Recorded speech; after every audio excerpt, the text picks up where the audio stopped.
I'm Zain Haq, and you're watching Nature's Warning.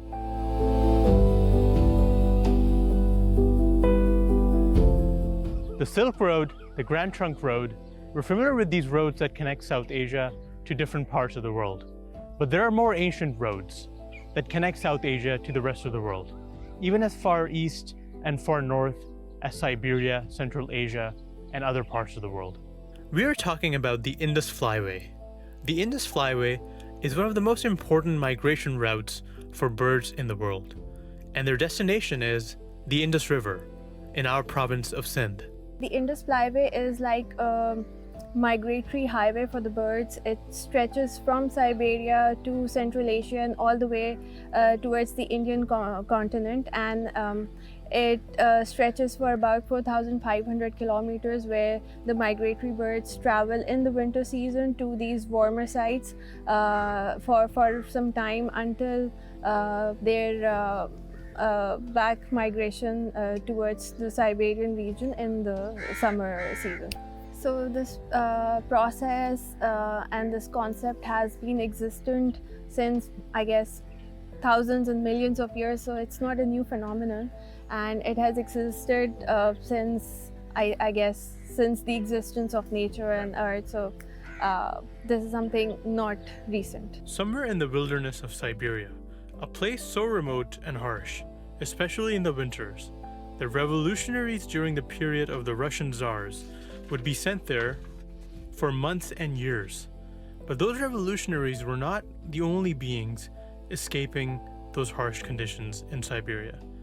When the Siberian winter arrives, the modern dinosaurs begin a long journey towards the Indus, as they have done for hundreds of thousands of years, long before modern identities, cultures, and borders, arguably giving them a greater and more ancient claim over the land than even us.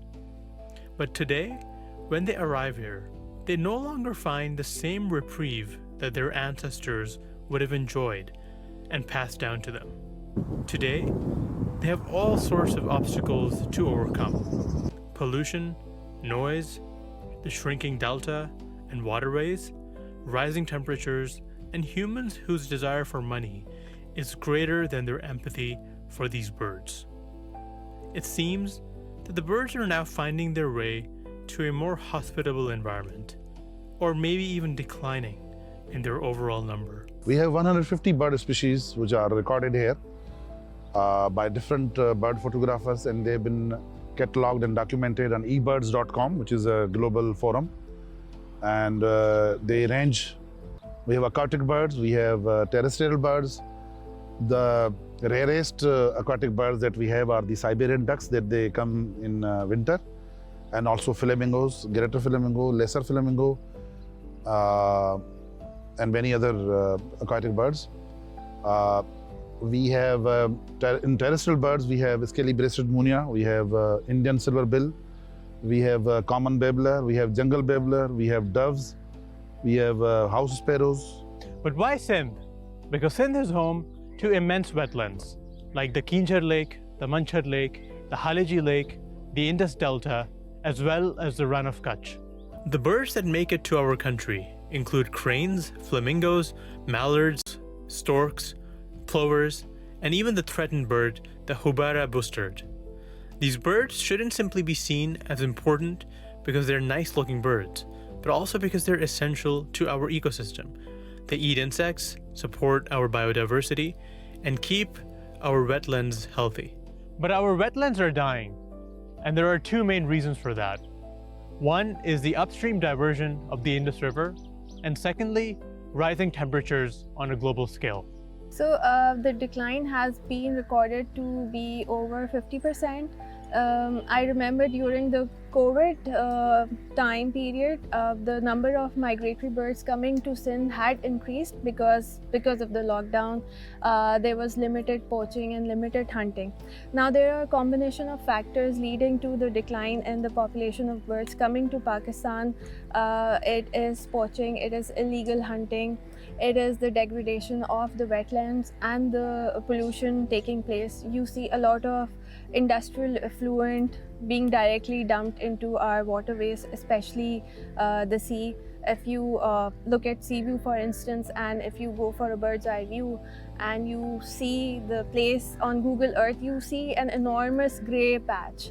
So this thing needs to be controlled to be able to, attract our migratory birds. Still, despite that, you see some birds, but just think of a time when we get together and we control this level of pollution taking place, and we are able to attract more birds. That is the vision that we should have collectively as conservationists, as politicians, as citizens of this country.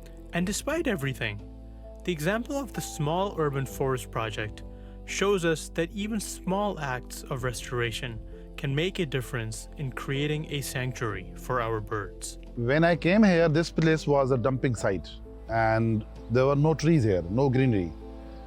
My understanding is that because of this secure place, this refuge, this sanctuary that we have created here, the number of birds have increased all over Karachi. And this is not me saying.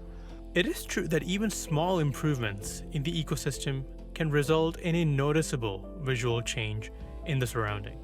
Many people noted how during the COVID-19 period, people all around the world noticed more wildlife in spaces where they had become less common, including more owls, for example, being sighted in places like urban Karachi. I get families and people coming from DHA and different parts of Karachi telling me that they have seen increase in the number of bird species and also the quantity of bird species in Karachi, which is definitely because this is a nesting site. Many birds are nesting here. According to recent surveys, we had 1.2 million birds visiting us in 2023, and the number of birds visiting us in 2025 was down to 550,000, which indicates more than a 50% decline in migratory birds. I think it's a 50-50 ratio. We do have rules and regulations, we do have laws, but we need to have a stricter implementation of these laws to be able to combat poaching. I think until and unless we penalize poaching, we will not be able to regain the desired population of migratory birds. A recent example is of flamingos being hunted in the Rawal lake, and it happened in early June that poachers came and killed a few. And that is something that happens throughout Pakistan, and unfortunately we're not able to curb that. If you take for example the ring-necked parakeets, we used to have them abundantly in Karachi. We hardly get to see them in say the old Clifton areas where we still have older trees, but other than that we only are left with the scavengers such as the kites and the crows. And our skies used to be full of these green parrots, the ring-necked parakeets, which are rare. Some people sell these birds, some people eat those birds, for example the waders. There's an entire supply chain when it comes to selling birds that needs to be controlled, because there are certain areas in Karachi where we openly see these birds being sold. They are migratory birds, they are local birds being poached. I came across a post once where somebody had shared a video of a common kingfisher being sold in that bird market. So until we do something about it, until we punish those people doing that, we won't be able to live in an ecologically balanced society. Poaching birds has become a thriving business in Pakistan. Going about your everyday life, you will frequently notice birds in nets or cages, and this is often true for parrots in particular. Many people in the older generations may remember green parrots being abundant in and around Karachi. This is because the green parrot is native to this region, also known as the Indian ringneck or rose-ringed parakeet. But now, they are difficult to spot in our own concrete jungle. If a migratory flock coming of some certain duck species coming from Siberia, all the way from Siberia. They are passing through Karachi. Now you can imagine that even passing through Karachi is not a joke. It's like you can, in one stretch, you can call it as a, even you, me, we can't pass through this, take it 2 hours or in some cases even 3 hours. So a migratory bird passing through this hostile environment is not easy. So creating places like this, we have a lagoon, we have a very hospitable forest, creates comfort for these birds to stay here, make a station, and then travel the other day. I wish I had a good answer for this question. The law is there, the law enforcement is there, but it's not happening. And we as a nation are suicidal. Many people are seeing everywhere that the birds are being poached, they are being massacred. Nobody is bothered.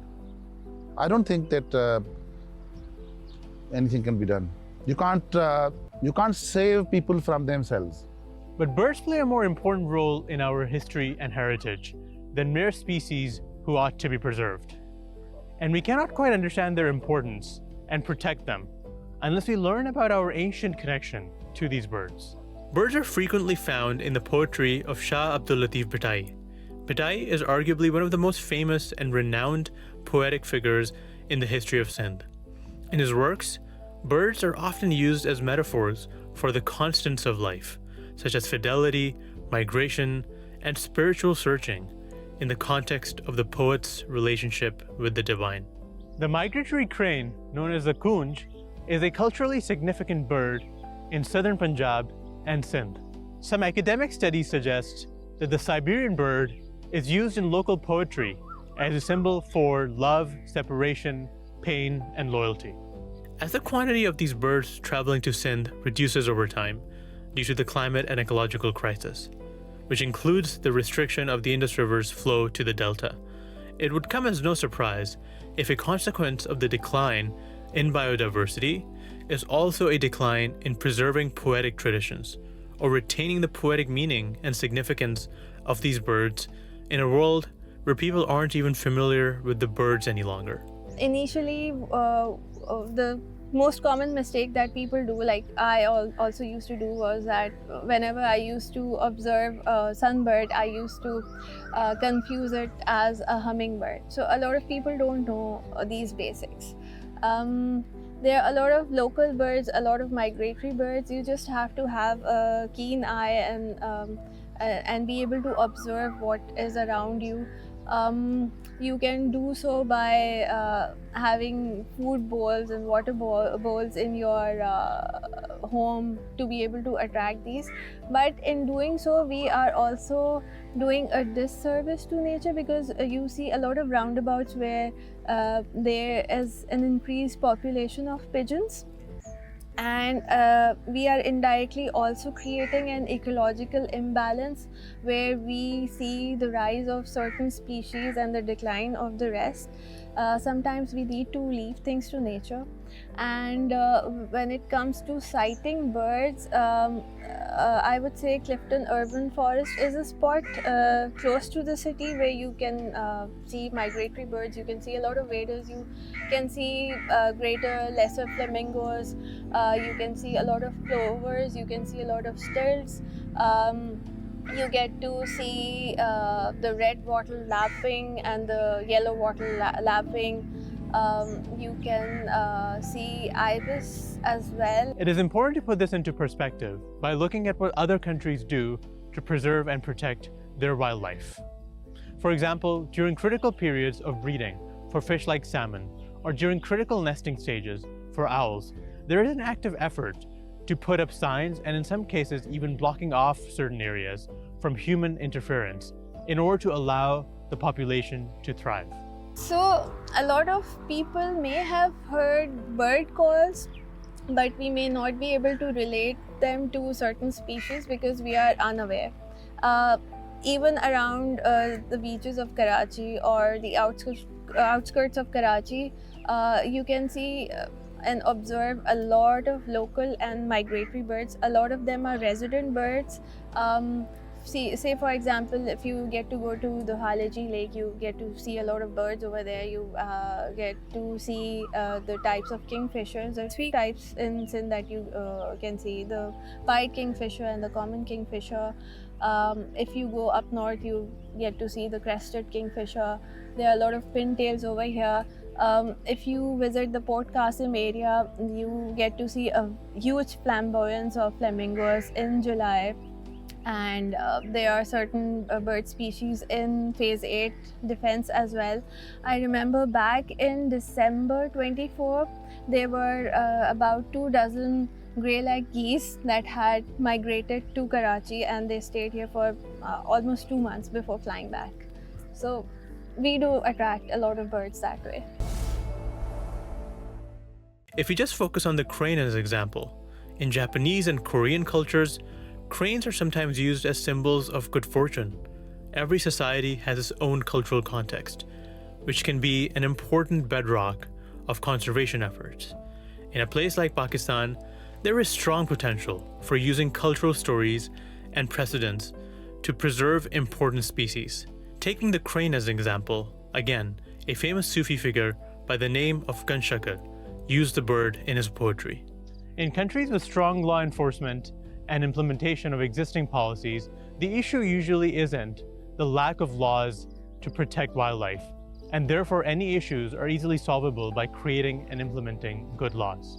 But in a place like Pakistan, the problem is not as much the lack of good laws.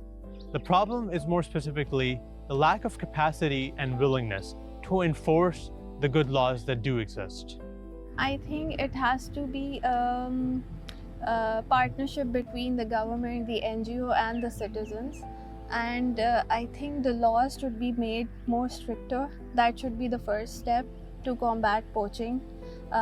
You see a lot of illegal nets being put up in places where there are migratory birds, so people try to get to those ducks, get to those other migratory birds and sell them.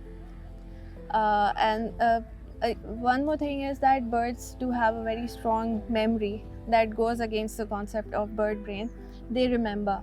So say for example, if birds were targeted, they were being shot at a specific area or at a specific lake in some point in time, they would not take the route of that spot the next migratory season.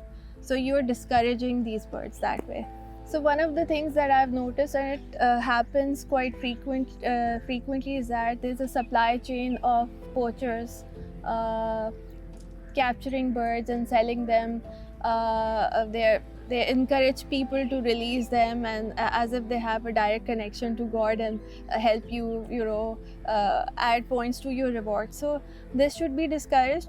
Even if you want to release the birds, I think it's better to bring them home, to feed them, to give them water, and see them regain their energy before releasing them. But most importantly, the first step should be reporting those people to the wildlife department so that this chain can be broken. And secondly, I think at a government level, we need to combat pollution. We need to help restore our wetlands to their natural composition. So it's a few steps, and I think it would go a long way. It has to be done in stages. It won't happen overnight, but this is something we very urgently need to do. Many people engaging in this essential work to restore the ecosystem tend to get burnt out, largely due to the overwhelming odds that they're up against. Although a reverence for wildlife and the natural world used to be an integral part of our culture in ancient times, that wisdom is largely lost and can be found only in small pockets of frustrated and burnt out activists and conservationists. Nobody will come and help me here. I will spend 5.5 years spending my own money. Initially, Sindh government gave me a grant, but then we have 35 people's team. We have to purchase water. We have to have, we need a power. We need power. We need food for my staff, accommodation. I haven't seen any active support coming from the civil society or from anybody. So if nobody is helping me while I'm sitting in a forest, seeing is believing, what else, where else you'll do it? I can only quote a verse from Quran. Summun bukmun umyun. Deaf, dumb, indifferent. I had come with this idea of 10,000 urban forests and urban wetlands all over Pakistan. And I have mapped the whole thing. But I don't have money. And those who have money have two things: words, lip service, and an indifferent attitude that they will live somewhere else. So why they change here? The elite wants to live somewhere else. Why would they change this place? If I can do this on a dump site here, it can be done anywhere. There have been attempts to designate certain areas as wildlife sanctuaries, and real effort has been made by several organizations working together to restore our mangrove forests. But the central problem remains unresolved. And the central problem is the river flow. This is the single greatest issue, the resolution of which would make much more of a difference than small efforts to protect the birds or restoring the mangroves. There is a fatal flaw in how we see the climate crisis. We seem to limit it to the carbon dioxide emissions and the rising temperatures caused as a result. However, the crisis includes ecological degradation and loss of biodiversity as well, which is not often a product of carbon emissions, such as excessive logging, and also such as the reduction of river flow. If we are to move past this crisis, we need to first take pride in elements of our own culture that need to be preserved, instead of merely imitating other countries. It is from that place that we need to restore a veneration for these species in local communities and force an effort to support the livelihood of these species through genuine popular support.